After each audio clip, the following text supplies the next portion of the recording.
Friends, welcome, welcome, welcome. My name is April, and I'm with ClearPath for Veterans New England, and we are excited to be going live with our team here at ClearPath, and we have a special guest. As many of you know, last week we had a special announcement where we were announcing kind of our 50-50 raffle to support our veterans and our programs here at ClearPath. And one of the topics in particular that we're talking a lot about this month is veteran suicide and bringing awareness to that, and lots of elements that go into kind of our veterans in the journey home. And our goal today is to have a conversation and learn some different information and bring awareness to the topic.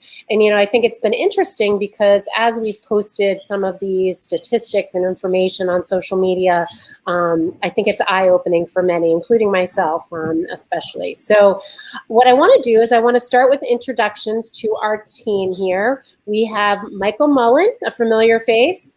We have Brandon Grille, and we have Kelly Radcliffe, who are our peer support specialists here at ClearPath. Hey guys, how are you? Hello. Hey. Hello. And our special guest today is Dalton McLaughlin. He is the Director of Strategic Partnerships at Forge VFR, and he's going to be talking with us today about the numbers and substance abuse. Hey Dalton, how are you today? I'm good. Thanks so much for having me. I'm really excited to hop on with the team here and have a good conversation. Awesome, awesome. So, friends, just some housekeeping as we get going. Please feel free to leave comments in the chat. If you have a question, we're happy to answer it as we go along. And please do say hello and let us know where you're coming from. And are you on our Facebook stream or are you on our YouTube stream? So let's go around kind of the room, so to speak. And we'll start with you, Michael, and tell a little bit about your role and kind of your many hats that you do here at ClearPath, and a little bit about your service as well. Okay, sure. Thanks, April. I am Michael Mullen. I am a Army combat veteran. Served 3 years as an infantryman. Here at ClearPath, I am doing program development, amongst many other things. I do a lot of work with our data and our systems. So yeah, I get to nerd out with the numbers. I won't take up any more time talking about my job. Brandon Grille, I do a lot of the veteran outreach here and the peer support work, and I'm an Army veteran as well. Kelly, I'm an outreach peer specialist. Most times you'll find me at the front desk. I'm kind of the face, when you first come in to kind of get you guys where you need to go. I work with almost every program here. Also an Army combat veteran. And Kelly also undersells herself every time. She is definitely the backbone of our day-to-day team here, so she deserves the credit. Awesome, awesome. And Dalton, share a little bit about yourself. Yeah, so I'm Dalton. As April said, I'm the Director of Strategic Partnerships, which is a fancy way of saying that I talk to people. Over at Forge VFR, I work with organizations that get in front of veterans. That way they can learn about the services we provide. A little about me, I'm a 4-year veteran of the greatest fighting force in the world, which of course is the United States Marine Corps. I got to do 2 tours over to Iraq with my infantry unit. It was a very unique experience that I was able to learn a lot from. Super excited to be partnering again with ClearPath, one of our best partners in the area. Awesome, awesome. All right, so before we kind of get into talking about the numbers and the stats and more about your organization, Dalton, I want to have Kelly talk a little bit about our 50-50 raffle that we have, because really that's a huge part of us being able to deliver programs to our veterans and their families. So I'm going to let you take it away, Kelly. Okay, so we have an amazing 50-50 going on right now. The jackpot is already at $10,000 and growing. We are doing this 50-50 to help bring suicide awareness to the forefront, as well as it helps support our programs here, which are meant to help reduce suicide, depression, and other things that we provide here. We have some great early bird prizes. The first one is already gone by, but we have a hotel stay at the Cape with a round. And the really important one that gets a lot of people is Patriots versus Tampa Bay tickets with a hotel stay and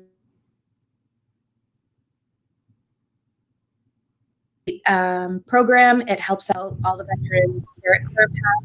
So, and you have a chance to win some amazing prizes. Awesome, awesome. I actually think our first early bird drawing is tomorrow.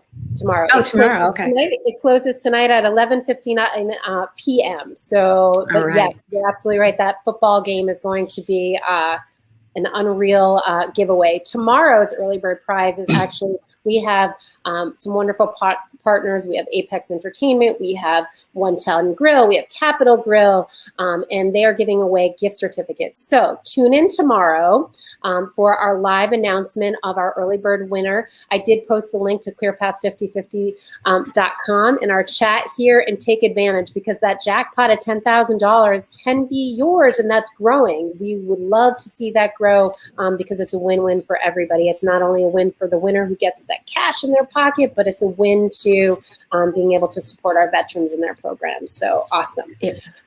Thank you so much. All right, Dalton, let's talk a little bit about kind of VFR and your programs that you offer. Yeah, absolutely. So what we do at VFR is we provide behavior health. So we provide a mental health resource and a substance use disorder resource for veterans, first responders, and their family. And we do so in a very unique, culturally competent environment. You know, veterans like to say, civilians don't get me, right? Everyone here has either heard it or said it. I know I've said it, right? They don't get it. They've never been there. In a VFR, you can't say that, because our clinicians are either veterans themselves, family members, or we put them through a rigorous training program. So they understand the cultural competencies. They understand the way the Marines make fun of the Army, right? They understand all the weird acronyms that we use that nobody ever remembers. So we do it in a comfortable environment where veterans can come in and feel welcome and feel like they're understood. Because once we start bringing down some of those barriers, we can start focusing on the real issues. And the real issues are the mental health and the substance use disorder. Can you talk a little bit about the history kind of VFR and how it came to be in the program? Because I think that's really important for people to know. Yeah, so VFR came from a need that was discovered by our CEO and co-founder, Eric Olnick. Eric's a Navy officer. We make fun of him for it, but you know, not everybody can cut in the Marine Corps. It's like this big competition between the forces here. You got to notice the name of today. Whenever you bring a Marine in the room, they let you know, right? Yes. Well, the Marines talk a lot because they can't write and spell. Exactly. Too busy fighting. But Eric had a really rough last tour of duty, and he witnessed one of his sailors die by suicide in front of him. And to get past that, he didn't do anything, right? Because in the military, there's that culture of suck it up and move forward, right? Put your pack on. We have another mission to go to. So that's what Eric did. He put his pack on and he kept going. And when he got out, he chose to self-medicate and used alcohol to get himself to sleep every night, right? So every night, to forget what he saw, he's drinking a whole bottle of whiskey. And it escalated to a point where it got noticed at his job. And a retired colonel pulled him aside and asked him what's going on. And he kind of explained, he's like, listen, man, you got to get some help. So Eric took that first step, with the incredibly difficult step of raising his hand and saying, hey, I need help. And he went to the VA and he was sent to a community provider. And in his first session, the provider goes, so do you drink to forget about all the people you killed when you were in the military? And right, exactly, right. So it's so terrible. It makes you laugh at first, but that's when Eric realized the lack of cultural competency. He was there to talk about something completely unrelated to combat, but the idea is everybody that gets out of the military has PTSD because they went to combat and they killed people, and that's when Eric really realized the problems that were in the system as it laid.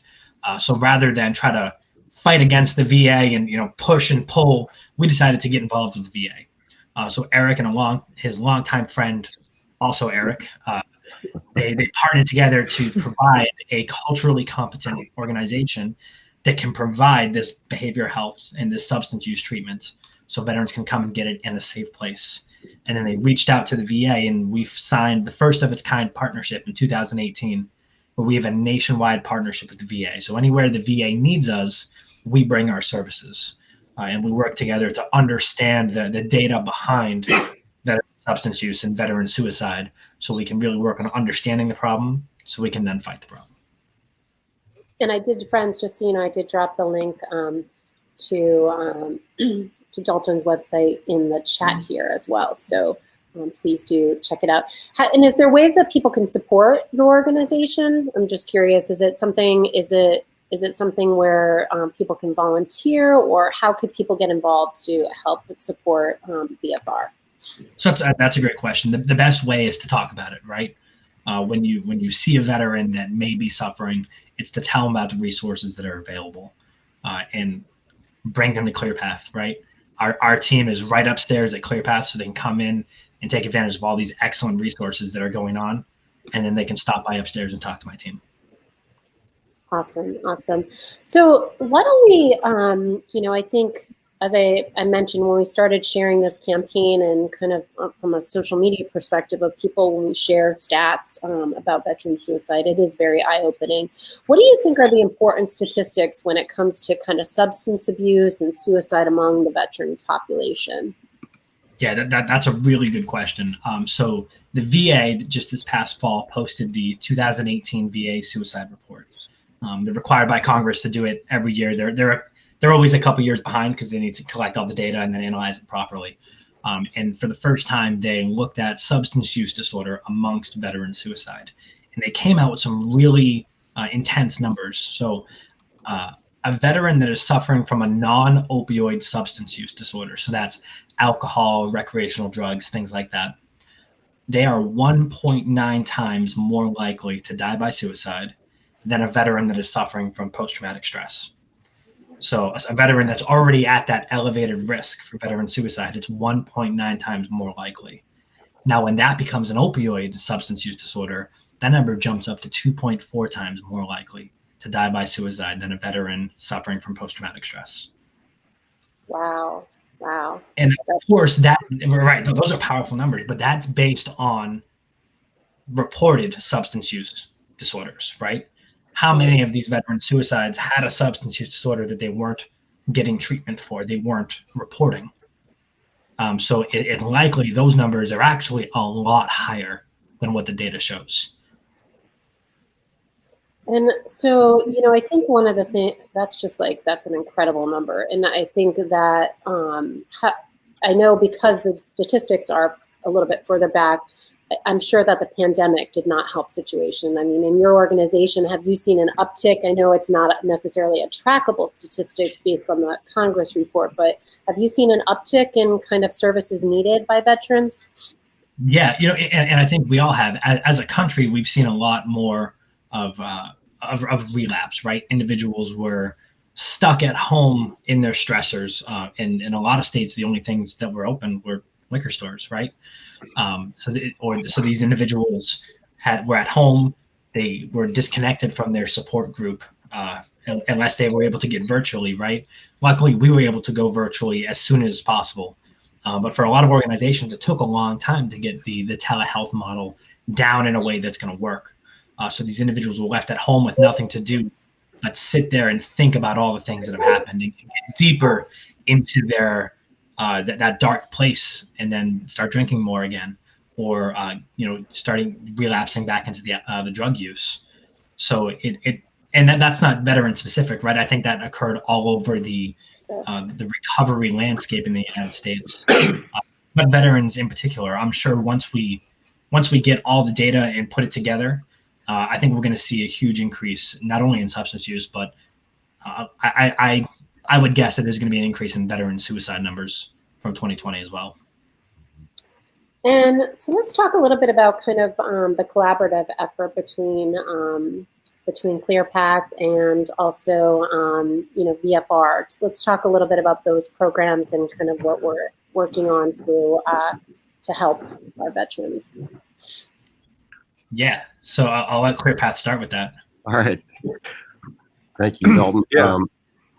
Go ahead, Brandon.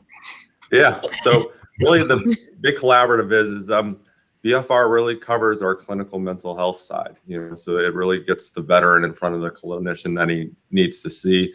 And where ClearPath really fills in with that gap with them, and what we provide is really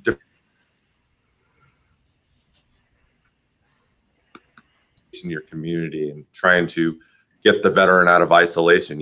Therapy only does so much. We want to kind of help them apply those tools in the real world and outside of the office. So this collaborative really allows us to have that effort, allows VFR to work on the nitty-gritty stuff that they need to deal with, and then we give them kind of an escape from some of those problems in a appropriate recreational type of way, and try to eliminate some of the previous bad habits they've had. Yeah, Right. It's a great symbiotic relationship. We're going to work very well together to provide complete and comprehensive care for the service members that come to us. Right. And I think one of the things that we were touching on earlier about the pandemic and isolation and, being locked away from everyone, one of the things that we're striving to do here in this building is to provide just the community and, a physical place for people to come and get whatever it is they need, whether that is to come volunteer or come hang out with Brandon or one of our peers or get the clinical support they need. They'll be able to get just about everything in shop in one stop. Easy peasy, in a place where cultural competence is utmost with our staff and our team members. Like Dalton was mentioning, they have their clinicians go through rigorous training. We have our staff members here go through similar training, and that understanding of the military and veteran cultural lifestyle it's throughout our whole building. And like you guys alluded to, therapy and our treatment programs are incredibly valuable, but they're not the whole picture, right? Mm-hmm. There's so much more to getting healthy, and a huge part of that is being engaged again, right? Mm-hmm. Individuals that suffer from depression, they don't find the joy they used to in the things they used to enjoy. So when you can get them back engaged and living again and finding a support group, a team that really understands them, it's extremely conducive to a healthy treatment model. And our program has long been designed to include things like that. We do recreational activities. We partner with organizations through all of our facilities that provide some great holistic treatment and recreational therapy. So to be able to have all of that under one big roof and have everything right there in this facility is incredible. Because rather than waiting, for our next event to do a holistic thing, you can go downstairs, you can go across the hall. It's all right there and happening right now. So it's an incredibly important step for the veteran to get back into the engagement side of things. And to add to that, we got dogs. Dogs are everywhere in this building. They're everywhere. Yep. I bring mine every time I go.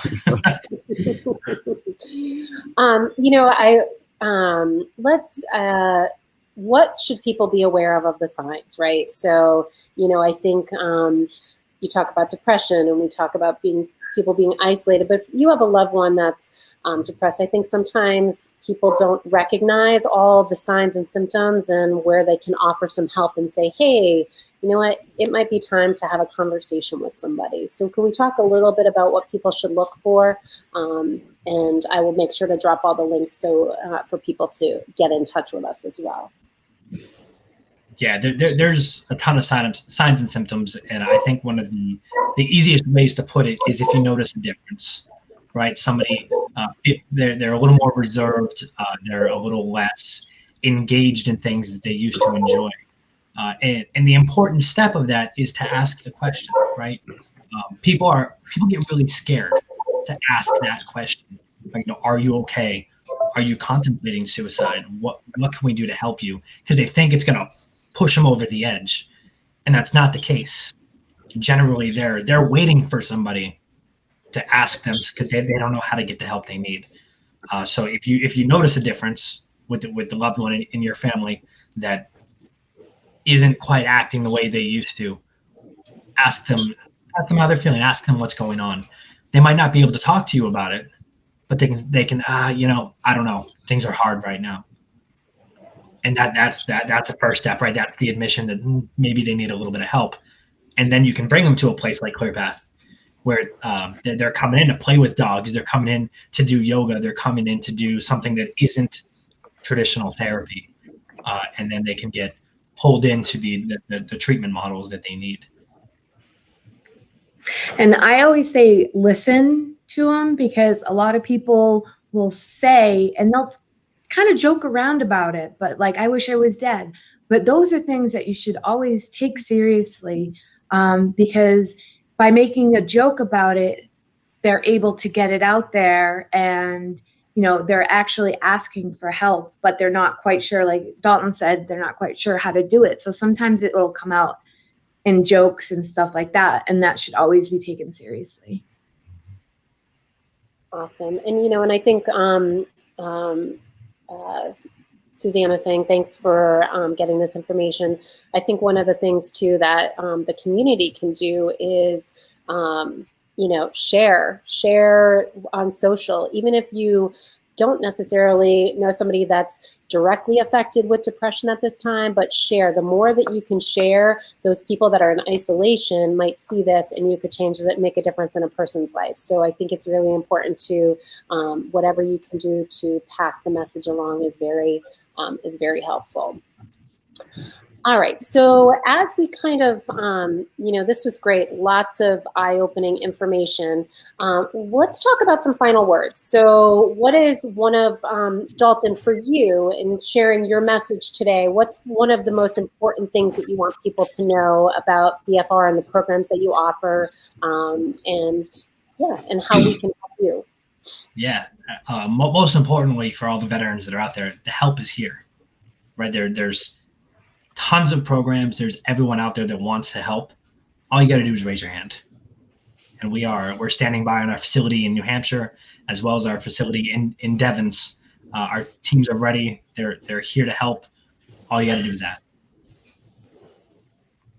Awesome. How about you, Brandon and Michael? What is kind of our final messaging we'd like to share? Yeah, I mean, really the big thing is to know that you're not alone if you're going through this, that we're here to support you. If you're a veteran that's experienced this and gone through it in the past, I encourage you to kind of share some of the pains that you've felt with your other brothers. Let them know that this is not an abnormal feeling, that they're not alone in these feelings, and that many of us have struggled with this or still struggle with this. That's the biggest thing. What I tell everybody, 22 push-ups a day is great, but call your friend. Your buddy needs to hear your voice. He doesn't need to see you post a video on Facebook doing push-ups. So reach out to your fellow brothers and sisters. Let them know that you're there for them and that you can count on, them, and they can count on you. And for our community, raise awareness. What I tell everybody, the biggest thing you can do for really anybody is donate your time. It's the most priceless thing you have, but the most valuable thing you can give, because you can never get it back. So for everybody out there, stay focused. We're here to support you. And if you're having a hard time, come over here and let's try to have a good time. Yeah. So for me, it's scary to ask for help sometimes. We are programmed against it, or some of us are. So take the step. Even if the first time you just drive to the building, but you just can't get yourself to go in, that's fine. Then you drive again. You get in the building, maybe you only last 10 minutes. We understand that. We want you to keep coming back. We want you to come in here and use all the great facilities we have for you. So it's okay if you falter a little, but just keep coming, and we'll all get through this together, because it's a great community. And we're here to meet you where you're at. So Yep. If you're ready, we're here. Awesome. You guys are amazing, and thank you for all of sharing your stories and your gifts with others, because you make a difference in everything you do. So thank you. Thank you. You're welcome. All right, my friends. So I thank you we've dropped links to ClearPath for Veterans programs. We've also dropped some links to VFR programs. So please do check them out. And the biggest thing you can do today is share today's stream with your friends. Share just do a little share. If you're here on Facebook, share it with your friends. If you're on YouTube, drop a link in an email and share it with a friend. The more that we can get the message out, the more that we can help many and make a difference. Our ClearPath 50/50 is running through the end of the month. And again, it's an opportunity for you to buy some tickets and help support these programs, because all of our programs are from the community support and they go to a good cause and being able to offer a lot of the support services that we do. So go to clearpath5050.com. Take a chance. You could win that jackpot that keeps growing of $10,000. Our first early bird draw it ends tonight. Get your entry in today, 11:59 p.m. We have our first live for all these wonderful gift certificates from our sponsors that have done so much in supporting our organization. So next week, we will be back on Thursday as well. Look for information to come. So we are, again, talking about veteran suicide awareness all month long. So we will have another guest sharing some information that will really make a difference to somebody that potentially you know or a loved one of another. Yeah, and buying your 50/50 now gets you in for every entry. So if you buy them now, you're eligible for every early bird prize. So yes, thank you, awesome, very exciting. All right, guys, thank you so much for your time today. Thank you to all our friends watching. Thank you. If you have a question, leave it below. We're happy to get back to you. Bye, guys.